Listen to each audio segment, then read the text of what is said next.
Hey everyone, welcome back to English Through Stories. I'm Eliel. And I'm Maya. And okay, I need to say something before we even get into today's episode. Go ahead. So, Eliel told me the story we're sharing today before we started recording, and I want everyone listening to know I have been thinking about this story since he told me. I keep replaying one specific moment in it, and I feel so much sympathy for this person. It is one of those stories. It's one of those stories where you think, that could have been me. On a different day, with different words, that could have absolutely been me. And that's exactly why we chose it, because today's story is about a man named Dani. And Dani is someone most of us will recognize immediately.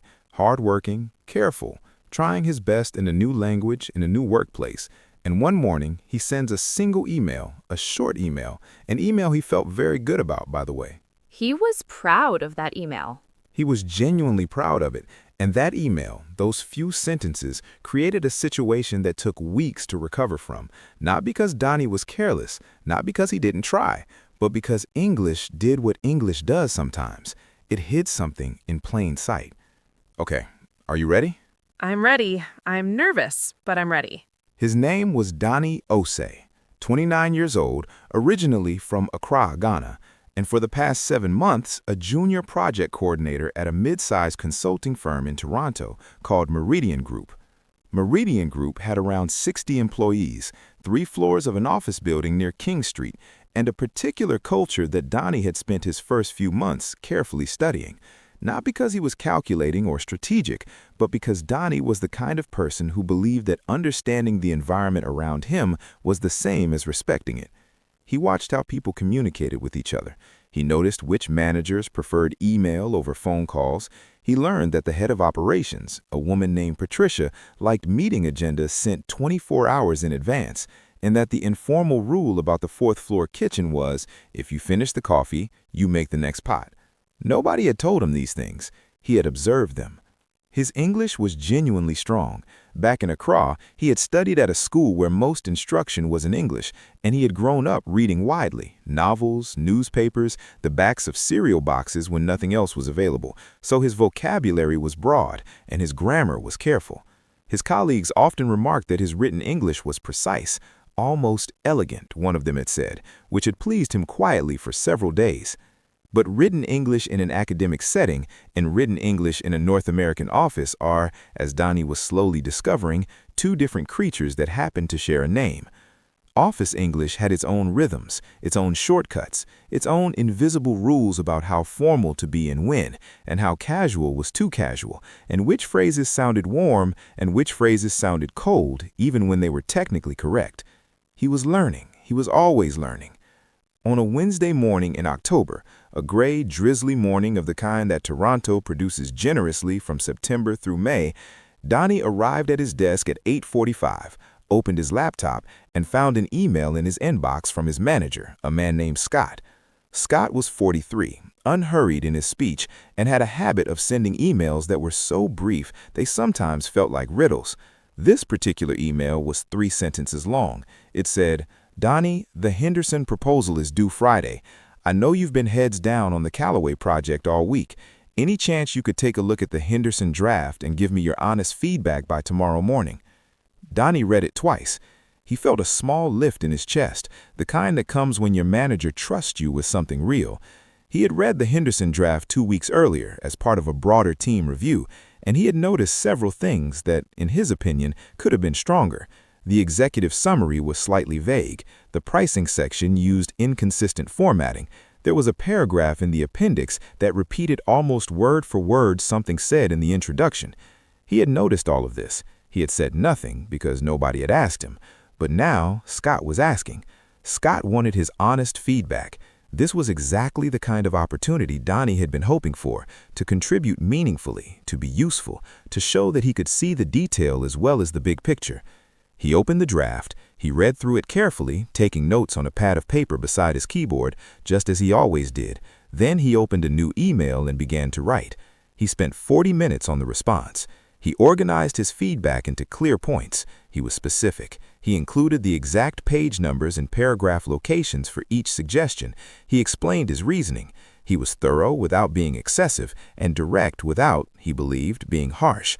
He signed off the email, as he always did, with a phrase he had heard often in the office and had adopted into his own written vocabulary because it sounded to him confident and professional. It was the kind of phrase, he thought, that communicated, "I have completed the task. I am ready to move forward. I am a capable person who meets deadlines and fulfills requests." He typed the phrase. He read the email one more time. He pressed send. Then he poured himself a cup of tea from the small electric kettle at his desk, opened the Callaway project files, and got back to work. He felt good. He felt specifically like someone who had done their job well. Scott replied 40 minutes later. The reply was 4 words. "Thanks, we'll review shortly." Which was not unusual. Scott was a 4 words or fewer man. That was fine. But that afternoon, Dani noticed something. He walked past the small glass meeting room near the east stairwell, the one people used for quick one-on-ones, and through the glass he saw Scott sitting with Patricia, the head of operations. They were both looking at a laptop screen. Scott said something. Patricia tilted her head slightly and said something back. Neither of them was smiling in quite the way people usually smiled in that office. Dani continued walking. He told himself it was nothing, probably unrelated to him entirely, but the next morning, Scott appeared at his desk. "Hey, Dani, got a few minutes? Conference room, 2nd floor?" It wasn't a question. They sat down across from each other. Scott had a printout, which, in Dani's experience, was never a relaxed sign. People printed things when they wanted to refer to something specifically, when they wanted it to be real and present and difficult to argue with. The printout was Dani's email. "So," Scott said in the voice of someone choosing their words with unusual care, "I wanted to talk about how you ended your feedback email yesterday." Dani looked at the printout. His eyes went immediately to the bottom of the page, to the sign-off he had used, the phrase he had been proud of, the phrase he had borrowed from someone else in the office months earlier because it sounded confident and professional. He had signed the email, "Not my problem anymore." And the music that has been humming gently beneath the narration shifted slightly, still soft, but with a new tension in it. Scott let the silence sit for a moment. "I know you didn't mean it the way it reads," Scott said, carefully. "But Patricia saw a copy of the email. She was CC'd because she's working on the proposal too, and she took it as, well, as a statement about your attitude toward the project." Dani's mouth felt suddenly like it was very far away from the rest of him. "I don't understand," he said. "I have heard people in this office use that phrase when they finish a task and pass it on. I thought it meant, 'I have done my part. It is now in your hands.' I believed it was professional." Scott put the printout down and leaned back a little. "I know. And look, that's exactly why I wanted to talk about it in person instead of just emailing back. The phrase you're thinking of is probably, 'I'll leave it in your hands,' or 'the ball is in your court.' Those mean, 'I've done my part, it's now your decision.' But 'not my problem anymore'?" He paused. That phrase has a very different feeling to it. It sounds like you're washing your hands of something, like you're frustrated or dismissive. Dani said very still. "I see," he said. And he did see, very clearly, in that specific, sinking, helpless way that you see things after the moment when seeing them might have helped. "Patricia is fine," Scott added. "I explained the situation, she understood, but I wanted you to know, so you have the full picture." "Thank you," Dani said. He meant it. He went back to his desk. He sat down. He opened his laptop and stared at the Callaway project files without reading them for approximately 4 minutes. Then he opened a new document, and at the top of the page he wrote in careful letters, "Things that sound professional but are not," and underneath it, as the first entry, he wrote the phrase. And then he kept working, because that is what Dani did. He kept working. and the music that has been humming gently beneath the narration softens and fades. Dani. Yeah. That last part, him opening a document and writing it down, that got me more than anything else, because that's such a him thing to do. He doesn't spiral, he doesn't give up, he just documents it and keeps going. Which tells you everything about who Dani is as a person, and why the mistake is so painful, right? Because it's not a mistake made from carelessness, it's a mistake made from trying. He had collected that phrase. He had observed it being used. He had borrowed it because he wanted to sound natural. And that borrowing process is so real. I do that. I hear a phrase and I think, oh, that sounds good. That sounds native. And I add it to my mental vocabulary without fully understanding the weight of it. And weight is actually the perfect word, because this is one of those cases where the problem isn't grammar. His grammar was fine. His email was well written and thoughtful. The problem was the emotional weight of the phrase, the feeling it carries, which is completely invisible unless someone explains it to you. Okay, so I want to make sure I understand exactly what happened. The phrase he used was, "not my problem anymore." And when he used it, he meant, "I've completed my task, I'm passing this back to you." But what did Patricia hear? So here's the thing about not my problem anymore. And I want listeners to really sit with this because it's subtle, but it matters. The word anymore is doing a lot of the emotional work in that phrase. Let me break it down. If you say, not my problem, on its own, that's already a little cold. It's not exactly warm office language. But not my problem anymore adds a layer of history to it. The word anymore implies it was my problem, and I have been carrying it, and now, finally, I am free of it. It suggests relief. It suggests that the thing was a burden. Oh, so when Dani wrote that, Patricia read it as, As I have been stuck with this task, and I am done with it, and it is no longer my concern. Like someone dropping a heavy bag and walking away. not, "Here you go, the work is complete, over to you," but more like, "Thank goodness that's over." Exactly. And when a colleague sends you their feedback on your project and ends the email with that phrase, it doesn't just sound dismissive about the task. It can sound dismissive about you, about your project, about the whole situation. Which is the complete opposite of what Dani was trying to communicate. Complete opposite. He spent 40 minutes writing careful, specific, respectful feedback, and then he accidentally signed it with a phrase that could imply, "This is your mess now, good luck."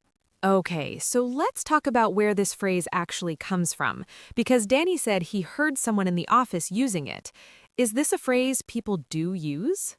It is used, but it's almost always used informally and usually with a bit of humor or irony.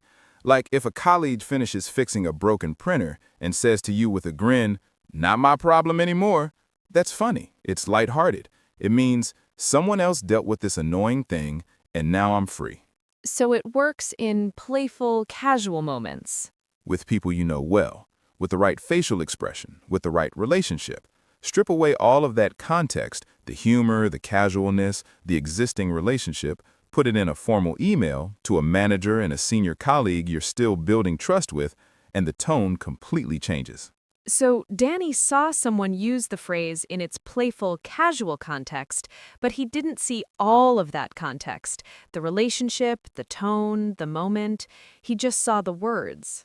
And he filed the words away, which is totally understandable. We all do it. But this is one of the trickiest parts of learning workplace English specifically, because so much of what makes a phrase appropriate isn't the phrase itself. It's the context it lives in. So what should Dani have written instead? If we could go back to that email and change just the sign-off, what are the better options? So Scott actually gave him two of the best options right there in the conversation. Let's look at them. The first one, "I'll leave it in your hands." This is the closest to what Dani was trying to say. It means, I've done my part, you have what you need, I trust you to take it from here. It's respectful. It acknowledges that the other person has the authority and the ability to move forward. It doesn't imply burden or relief. It implies trust. That's a lovely phrase, actually. I'll leave it in your hands. It sounds confident, but also collaborative. Exactly. It positions both people as professionals working together rather than someone handing off a problem to someone else. And it sounds natural in email. It's a strong, clean way to close a message. The second Scott mentioned, the ball is in your court. Oh, I love that one. I've heard this one before. It's a sports idiom. It comes from tennis, where the ball being in your court means it's your turn to play. In workplace English, it means I've done what I can do from my side. Now it's your turn to act or decide. And the feeling of it is... Neutral to slightly positive. It's direct. It's action-oriented. It says the next move is yours, and that's a good thing.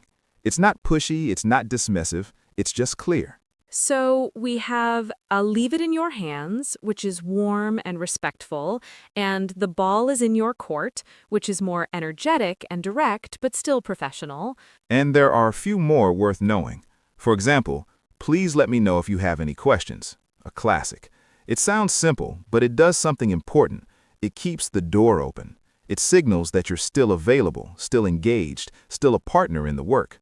Which is the exact opposite feeling from not my problem anymore. Exactly. One phrase closes the door, the other leaves it open. And in a professional relationship you're still building, like Dani and Patricia, you almost always want to leave the door open. Another option, depending on the context, happy to discuss further if that would be helpful. Oh, that's good. That one adds, like, generosity, openness. It does. It says, I have an opinion, I've shared it, but I'm not attached to it. I'm here to help, not to be right. That's a very valuable signal to send to a senior colleague.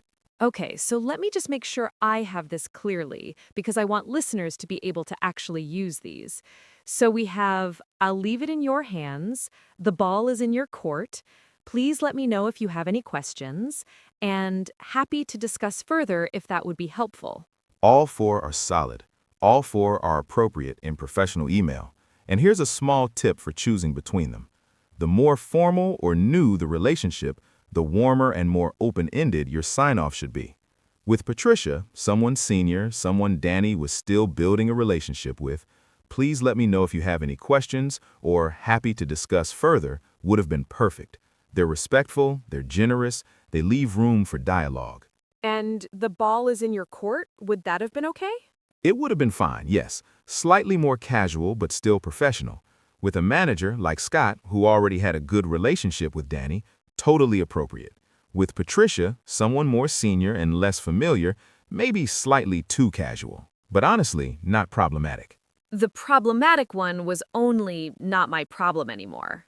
That was the only one that carried the wrong weight. And I want to be really clear with listeners about something because I think it matters. What Dani experienced is not a grammar problem. It's not a vocabulary gap. His vocabulary is excellent. His grammar is careful. This is a register problem. Okay, wait, register. Can you explain that? Because I think that's a word listeners might have seen, but might not be totally sure about. Yes, great point. Register in language means the level of formality and the emotional tone of the way you're speaking or writing. The same idea, this is your responsibility now, can be expressed in many different registers. Very formal, I respectfully transfer oversight of this matter to your attention. Professional and warm, I'll leave it in your hands. Casual and friendly, it's all yours. Joking with a close colleague, not my problem anymore. So, register is about reading the room, even when the room is an email. That is such a good way to put it. Reading the room, even in writing. Yes, and this is something that takes time. Dani's instincts were already quite good. He had noticed so much about his office environment. He had learned many things correctly. This was one piece of information he didn't have yet, and now he does. That document he opened, things that sound professional but are not. That document. I think about that document because what Dani was building in real time was exactly the right tool. He was cataloging the gap between how things sound and what they actually mean. And that gap, that specific gap, is one of the hardest parts of becoming truly fluent. Not grammar, not vocabulary, that gap. And the only way to fill it is time and experience. Time and experience. And, when possible, a Scot. Someone who noticed and came to speak to him in person and explained clearly and kindly rather than just putting a note in his file and moving on. Scott is actually, I want to acknowledge Scott here, because he didn't have to do that. He could have just let it sit, let Patricia form an opinion and said nothing. And that's a culturally important thing in professional English environments too, particularly in Canadian workplaces, but really broadly. There's a strong value placed on giving people the information they need to improve, not in a punishing way, not in an embarrassing public way. The way Scott handled it, private conversation, clear explanation, no blame, that's actually what good professional mentorship looks like. And Dani's response to it? Thank you, I meant it. That's also worth noticing. He didn't get defensive. He didn't explain himself beyond the one sentence. He received the information and said thank you. That is also a professional skill. It really is. Receiving feedback gracefully, especially when it stings, is something that takes just as much practice as giving feedback clearly. Okay, let's bring this together for our listeners, because I want everyone who is currently working in an English-speaking environment, or preparing to have something concrete they can take away. All right, so 3 things. First, when you're signing off a professional email and you want to signal, I've done my part, it's your turn now, use I'll leave it in your hands, or the ball is in your court. Both are natural, both are professional, both carry the right tone. If you want to stay even more open and collaborative, end with, please let me know if you have any questions. Second, before you borrow a phrase you've heard in a casual context, ask yourself, where did I hear this? Was it in a meeting? In a quick conversation by the coffee machine? Was the person laughing when they said it? If a phrase lives in casual, humorous conversation, it might not transfer well into written, formal English. The shift from spoken to written is bigger than most people realize. And third, and this one is maybe the most important, if you are ever in Dani's situation, if you ever send an email and then later realize that something landed wrong, or someone tells you it landed wrong, do what Dani did. Receive the information, say thank you, write it down, and keep working. That's the move. That's the whole move. That's the whole move. Can I say one more thing? To any listener who is working in a new country, in a second language, trying to sound professional and confident and warm all at once, what you are doing is genuinely hard, not slightly challenging, hard. You are not just learning language, you are learning culture, register, tone, relationship dynamics, industry vocabulary, all simultaneously, all in real time, all while trying to do the actual job. Give yourself the credit for that. Absolutely. And the Danis of the world, the careful ones, the observant ones, the ones who open a document and write things down, they get there. Slowly, consistently, they get there. Okay, we want to hear from you now, because this is the part of our show that we honestly look forward to most. The comments, the stories, the community. So here's your question for this week. And it's a 2-part question. Part 1. Have you ever used a phrase or word at work or in any professional setting that sounded right to you but turned out to carry the wrong meaning or tone? What happened?